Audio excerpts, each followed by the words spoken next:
Sad interesuje me i kako ima veze sa ovom pričom. Pisao si o gej paradi u Splitu i u Zagrebu, tim je redom išla.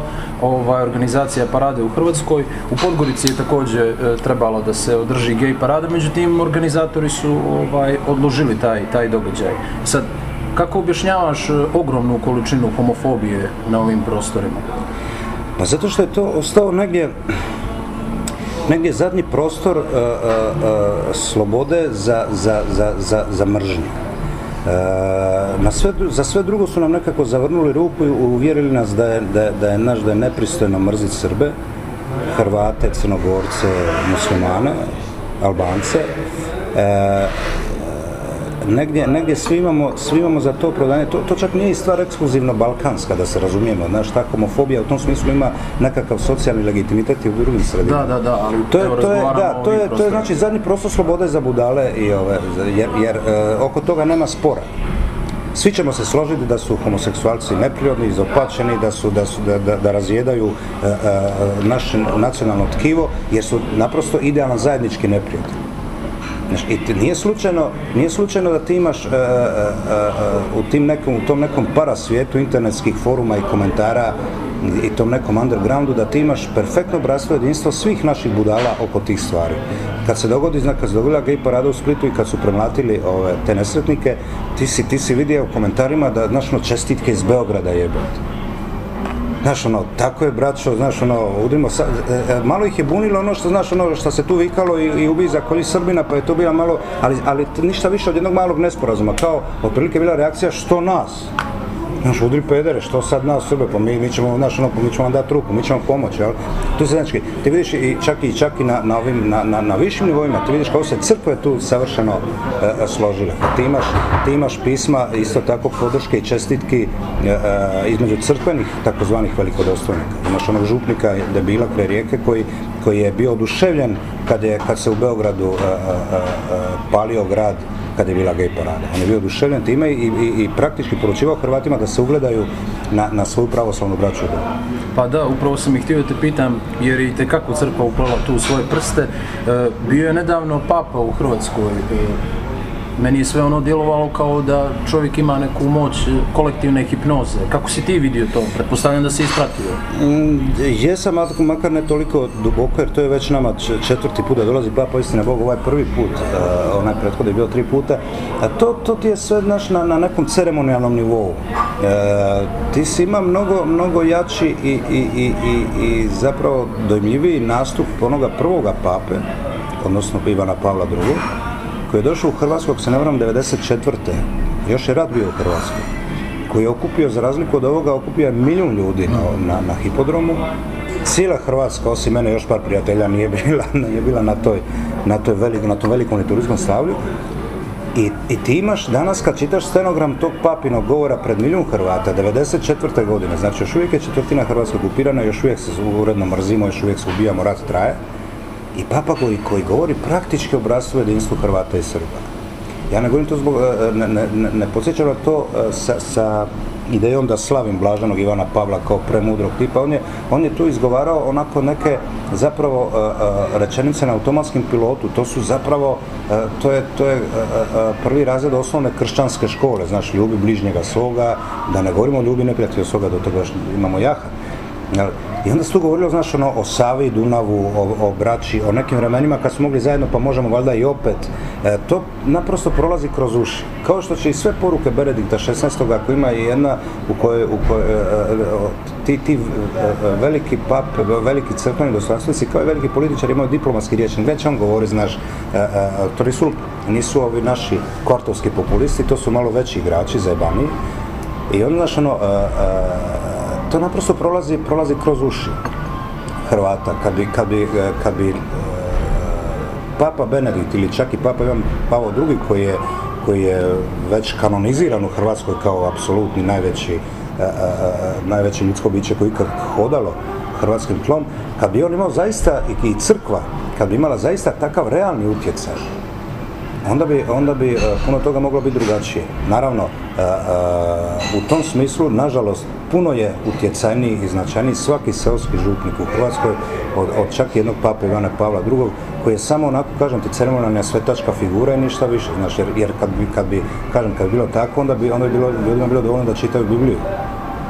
I da ne moraju niti cijelu, nego samo onih 10 redaka od 1 do 10 Božjih zapovjedi da pročitaju, već bi bilo dovoljno, međutim znamo da nije tako. Crkva svoj utjecaj ostvaruje preko seoskih župnika, a seoski župnici pozivaju ljude da mlate pedere, da mrze Srbe, da žene ne udavaju za pravoslavne i za muslimane i tako dalje. To je zapravo realan utjecaj. I učite u tu priču onda i na neki način uskoči Thompson. Konkretno u Hrvatskoj postoji problem sa ogromnim povjerenjem u crkvu i kod građana Crne Gore i Srbije po mnogim istraživanjima. Kako gledaš na Thompsona? Je li recimo Thompson napravio pjesmu o dolasku pape ili ima li to u planu ako imaš tu informaciju?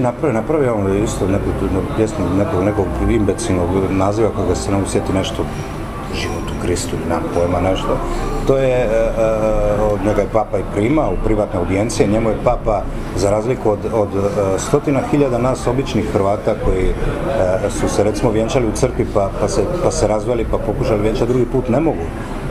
Thompsonu je Vatikan, pošto to kod katolika mora, osobnog papa, odnosno papin ured dopustio drugi brak i razvod. Znači, tu postoji jednaki... Postoje neke veze tu?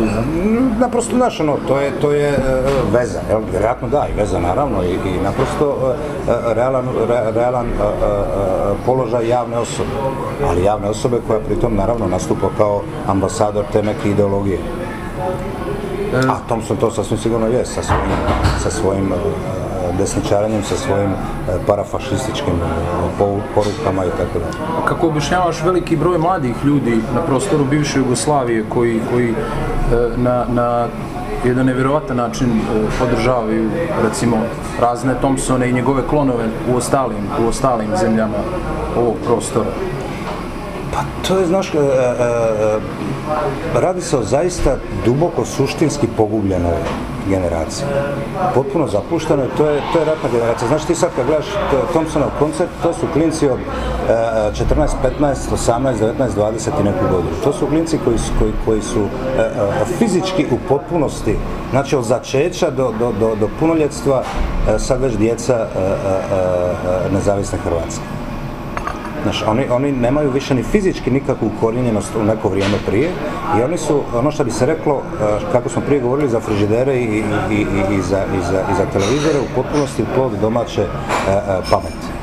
Znači, od vrtića, od roditeljskog doma, od televizijskih programa koji su gledali muziku, koji su slušali interneta kojega su dočekali, jer je to prva generacija koja je zapravo zaista odrasla uz internet. Potpuno zapuštenost i kod kuće, u školi, utjecaj znamo kakva je škola, pa sve do te dobi kad se pita mamu lova za koncert Thompsona. Oni su u potpunosti, znači, jedan zaokružen projekt, ta generacija je potpuno sjebana i pogubljena. To naravno nisu ustaše.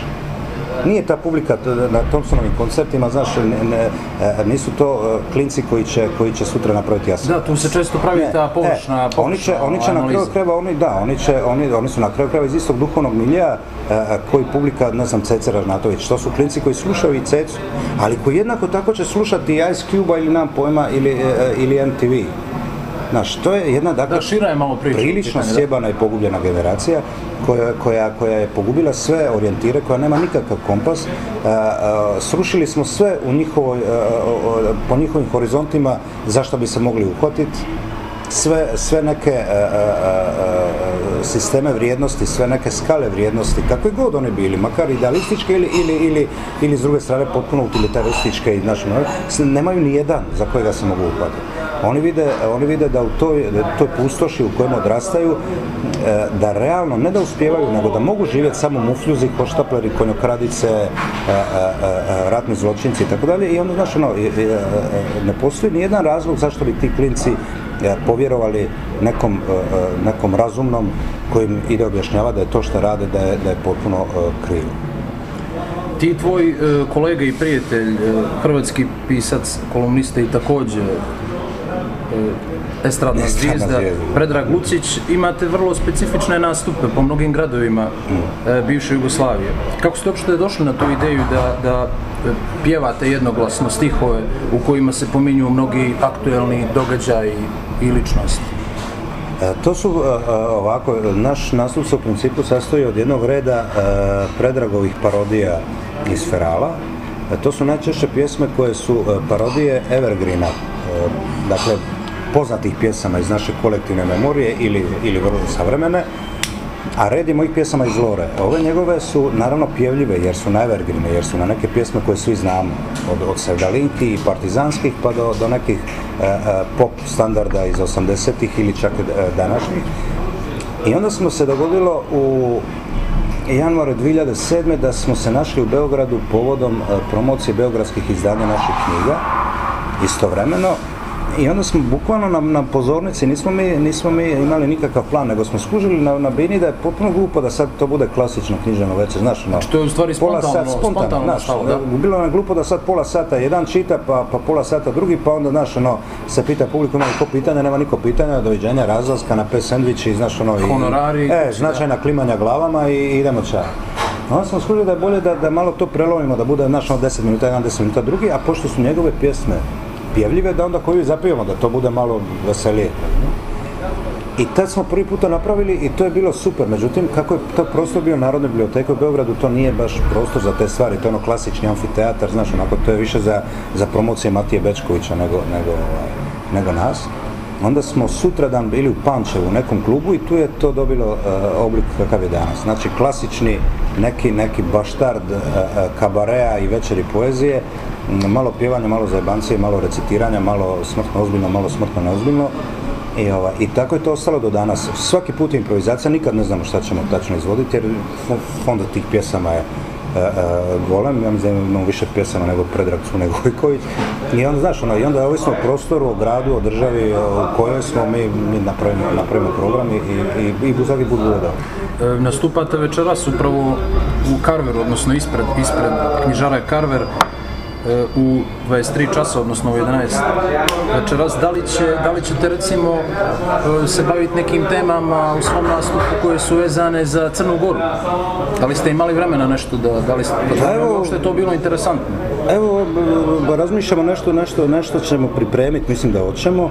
Sinoć nam je nešto palo na pamet, pa ništa neću sad govoriti šta je da bude iznenađenje, ali mislim da ćemo napraviti nekih par pjesama ili bar jednu koja, pošto to inače znamo napraviti, pa onda ćemo probati, nastojat ćemo to i ovdje napraviti. Osim nekih koje možda iz neke prošlosti imamo, naročito Predrag, o Crnoj Gori, o crnogorskoj prošlosti i tako dalje, tako da će sigurno bit će i Crna Gora.